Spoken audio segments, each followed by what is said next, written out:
नमस्कार, ये आकाशवाणी शिमला है। अब आप प्रभा शर्मा से प्रादेशिक समाचार सुनिए। प्रधानमंत्री नरेंद्र मोदी ने कहा है कि भारत के लोकतंत्र की व्यापकता गुरुओं की शिक्षा, साहिबजादों के बलिदान और देश की एकता के मूल मंत्र पर आधारित है। आज नई दिल्ली में भारत मंडपम में वीर बाल दिवस समारोह को संबोधित करते हुए प्रधानमंत्री ने कहा कि गुरुओं की परंपरा ने हमें सबको समान आदर के साथ देखने की शिक्षा दी है और देश का संविधान भी हमें इसी विचार के लिए प्रेरित करता है। प्रधानमंत्री ने कहा कि वीर साहिबजादों का जीवन हमें सिखाता है कि देश की अखंडता और विचारधारा के साथ कोई समझौता नहीं किया जा सकता। वीर बाल दिवस का ये वर्ष और भी खास है। ये वर्ष भारतीय गणतंत्र की स्थापना का, हमारे संविधान का 75वां वर्ष है।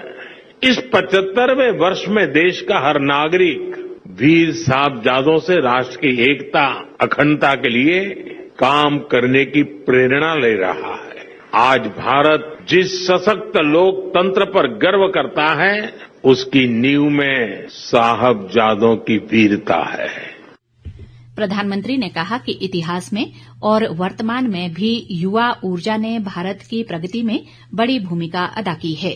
उन्होंने कहा कि स्वतंत्रता संग्राम से लेकर 21वीं सदी के जन आंदोलनों तक देश के युवा ने हर क्रांति में योगदान दिया है।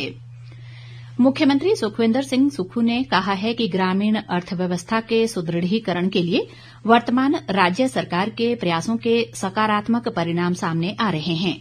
उन्होंने कहा कि मिल्कफेड अब प्रतिदिन 2 लाख लीटर दूध की खरीद कर रहा है और दूध उत्पादकों के मासिक भुगतान को 8 करोड़ 70 लाख रुपए से बढ़ाकर 25 करोड़ 62 लाख रुपए कर दिया गया है, जिससे दूध उत्पादकों को प्रत्यक्ष वित्तीय लाभ मिल रहे हैं। मुख्यमंत्री ने कहा कि प्रदेश सरकार गाय का दूध 45 रुपए प्रति लीटर और भैंस का दूध 55 रुपए प्रति लीटर की दर से खरीद रही है। उन्होंने कहा कि दूध की खरीद में पारदर्शिता लाने की दृष्टि से मिल्कफेड के माध्यम से राज्य भर में 455 स्वचालित दूध संग्रहण केंद्र स्थापित किए गए हैं। उद्योग मंत्री हर्षवर्धन चौहान ने कहा है कि विद्यार्थियों को गुणात्मक व आधुनिक शिक्षा उपलब्ध करवाने के उद्देश्य से शिक्षण संस्थानों में आधारभूत ढांचे को सुदृढ़ किया जा रहा है। वे आज शिलाई विधानसभा क्षेत्र के तहत राजकीय वरिष्ठ माध्यमिक पाठशाला सडियार में आयोजित वार्षिक समारोह के दौरान विद्यार्थियों को संबोधित कर रहे थे।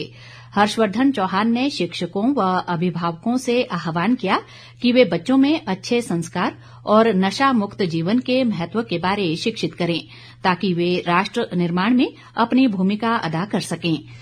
बाद में उद्योग मंत्री ने स्तौन में सालवाला भटरौड स्तौन सड़क मार्ग का भूमि पूजन और प्राथमिक स्वास्थ्य केंद्र भवन स्तौन का शिलान्यास भी किया। राजधानी शिमला में इन दिनों विंटर कार्निवल की धूम है। इस दौरान आयोजित विभिन्न सांस्कृतिक दलों सहित कई जाने माने कलाकार अपनी शानदार प्रस्तुतियों से स्थानीय लोगों और बड़ी संख्या में शिमला पहुंच रहे पर्यटकों का खूब मनोरंजन कर रहे हैं।